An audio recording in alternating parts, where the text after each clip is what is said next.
All right, in order to figure out these geometric common ratios, we're going to need to, what am I multiplying by? Opposite of that, divide. So if I take 12 and divide it by 4, 12 divided by 4 is 3. Okay, let's test that out. What's 36 divided by 12? Also 3. What's 108 divided by 36? Also 3. So my multiplier turns out, my common ratio turns out to be 3. Yay for me. And now I get to go finish multiplying with that. So 108 times 3, 324. 324 times 3, 972. And then the recursive function goes as follows. F of 1 equals 4, f of n equals f of n minus 1, and then it's going to be times 3. My explicit begins at 4 multiplying by 3 to the power of n minus 1. Okay, pause the video, try the next one, see how you do. Okay, we notice this one, to jump to each one, is just multiplying by -2. So 40 times 2 is 80. Negative times negative would be positive. 80 times 2 is 160. But this time we're alternating that plus and minus, positive, negative, because of multiplying by a negative. My common ratio is -2 this time. Recursive, f of 1 equals 5. F of n equals f of n minus 1 times -2. F of n equals 5 times -2 to the power of n minus 1. All right, the next one's a little bit trickier. It's going to be a fraction.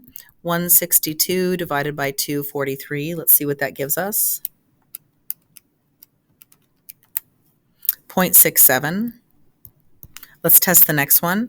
108 divided by 162. I also get 0.67.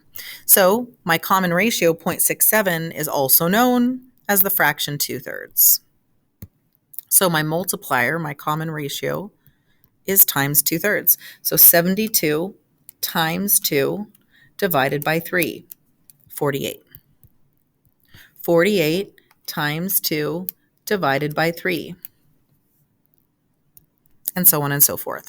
Recursive goes, f of 1 equals 243, f of n equals f of n minus 1 times 2/3. F of n equals 243 times 2/3 n minus 1.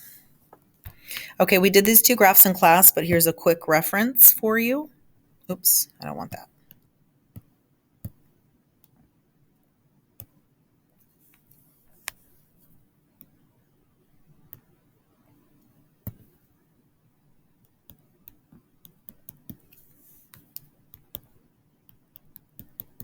Okay, notice this 1 and this 3. That's giving me a coordinate pair to start out my table. So here I go building the function. This 1 and 3 tells me that I have a coordinate of 1, 3 on my graph. Then this little 2 right here is my multiplier. It means I'm multiplying by 2 with each step.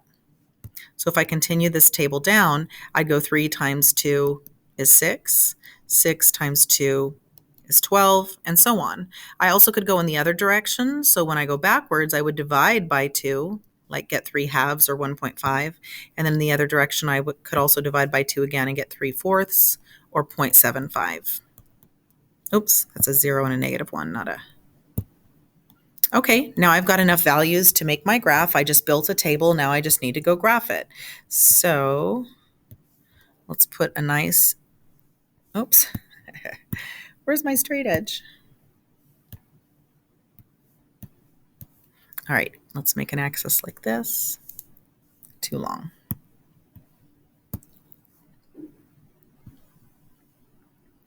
And like this.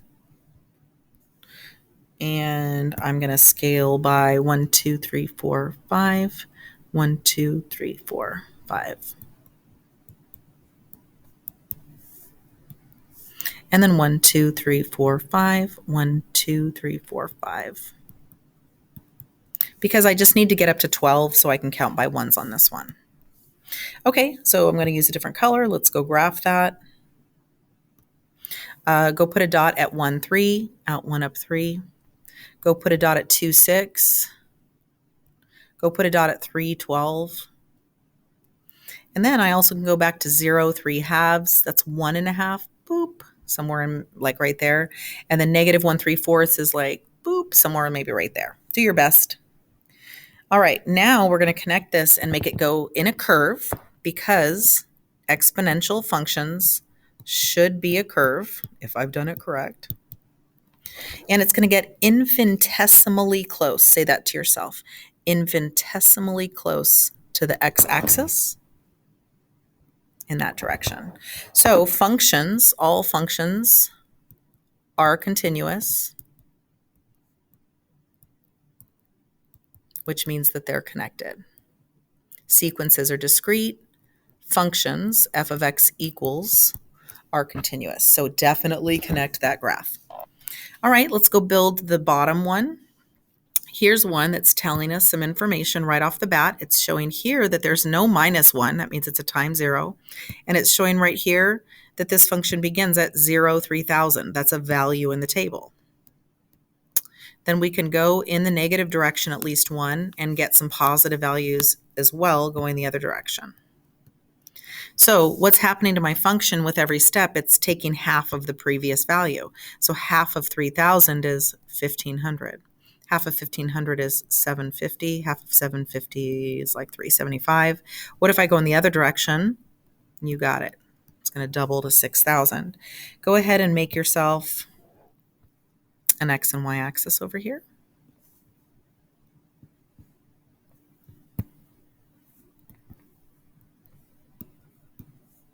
This time I cannot count by ones. 1, 2, 3, 4, 5. I can in this side.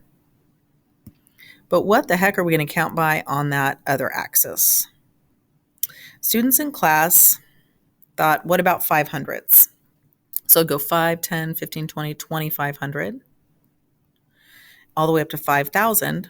And the reason they said that is so they could get all the way up to 6,000. So -1 6,000, that's way up here. Oh, wait, sorry, that's 5,500. We got to go one more space.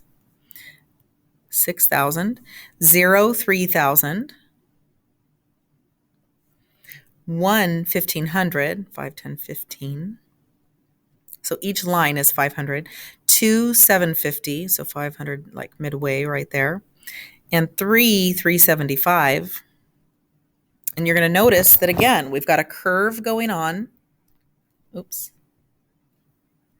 And it's going to get infinitesimally close to the x-axis now in this direction. We know that all functions are continuous, so connect this graph. And we notice that this is a decreasing exponential function because instead of a whole number multiplier, it had a fraction for the r. And so that means it's going to be going down half its original value instead of going up. Ah, this is so beautiful, this math.